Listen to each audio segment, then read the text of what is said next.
അപ്പോൾ ഞങ്ങൾ വയനാട്ടിൽ സ്റ്റേ ചെയ്ത റിസോർട്ടിനെ പറ്റിയുള്ള ഡീറ്റെയിൽസ് ഞാൻ സെക്കൻഡ് പാർട്ടിൽ ഷെയർ ചെയ്യാമെന്ന് പറഞ്ഞിരുന്നു. അപ്പോൾ ഇതാണ് റിസോർട്ട്, മഞ്ഞൂറ എന്നാണ് റിസോർട്ടിൻ്റെ പേര്.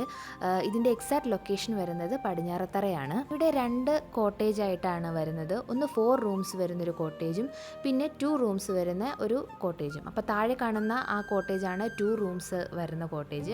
അതായിരുന്നു ഞങ്ങൾക്ക് സ്റ്റേ ചെയ്യാൻ കിട്ടിയിരുന്നത്. അത് നല്ല അടിപൊളി ഒരു കോട്ടേജ് ആയിരുന്നു, ലേക്ക് വ്യൂ ഉള്ള ഒരു കോട്ടേജ് ആയിരുന്നു. പീക്ക് ടൈമിൽ നമ്മൾ റിസോർട്ടിന് വേണ്ടി നോക്കിയത് കൊണ്ട് തന്നെയും നമുക്ക് അഫോർഡ് ചെയ്യാൻ പറ്റാത്ത റേറ്റ് ആയിരുന്നു എല്ലാ റിസോർട്ടിനും.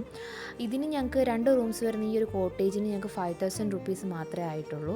അപ്പം അങ്ങനെ ഒരു കോട്ടേജിൽ വിത്ത് ഒരു ലേക്ക് വ്യൂവും കൂടി വരുമ്പോൾ ഇതെനിക്ക് ശരിക്കും വേർത്ത് ആയിട്ടാണ് തോന്നിയത്. ഈ റിസോർട്ടിനോട് ചേർന്ന റെസ്റ്റോറൻറ്റ് അവൈലബിലിറ്റി ഇല്ല കേട്ടോ. പക്ഷേ നമുക്ക് വേണ്ട ഫുഡ് ഓണറിനോട് പറയുകയാണെങ്കിൽ നമുക്ക് അടുത്ത റെസ്റ്റോറൻറ്റിൽ നിന്ന് ഓർഡർ ചെയ്ത് നമുക്ക് എത്തിച്ചു തരുന്നതായിരിക്കും. അപ്പം ഞങ്ങളുടെ ഡിന്നറും ബ്രേക്ക്ഫാസ്റ്റും എല്ലാം അങ്ങനെയായിരുന്നു ഓർഡർ ചെയ്ത് കഴിച്ചിരുന്നത്.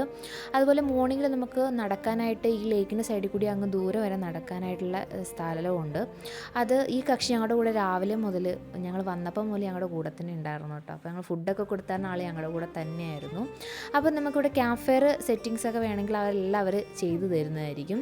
അപ്പോൾ കാം ആൻഡ് പീസ്ഫുൾ ആയിട്ടുള്ള സ്ഥലമാണ് നിങ്ങൾ നോക്കുന്നതെങ്കിൽ ഈ റിസോർട്ട് നിങ്ങൾക്ക് ചൂസ് ചെയ്യാം.